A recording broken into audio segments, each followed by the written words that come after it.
Okay, thanks. Greetings to all friends and South African at large. I have a message for you guys. I'd like each one of you to listen and understand so that you don't distort it. Okay? Thanks for that. Hope we are on the same page now. E-tolling. Why must we pay for e-toll? Why the government must introduce the e-tolling system? Is there really a need for these guys?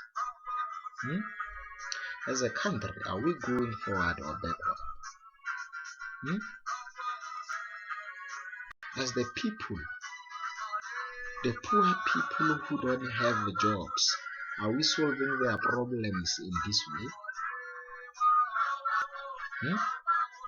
By the way, tell me, sons and daughters of this land who bought the second-hand car due to financial issues, financial problems, lack of money. Do you see this e-tolling system solving your financial problems, or is the opposite? Okay. Why must I vote for the government that is going to collect money from my pocket every month? Just asking, guys. I'm curious. I'm concerned. Angry now. But I'm not fighting with anyone. Just want to know. Okay? That's why now. I think this government of ours is no longer representing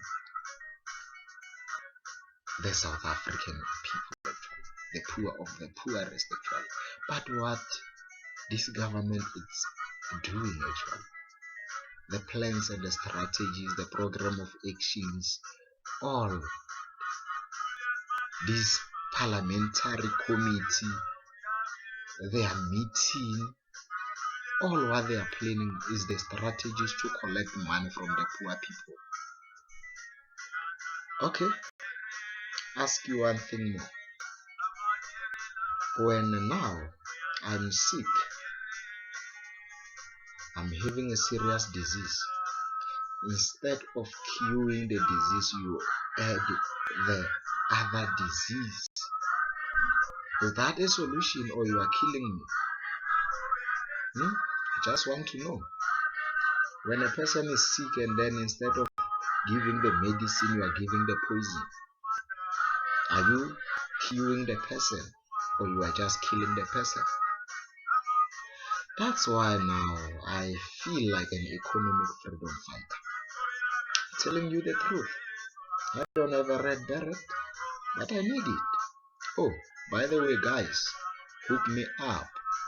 Juju, hook me up, Malem. Don't have red beret, but please, chase, guys. Let's connect. I'm waiting here. Sharp, each other.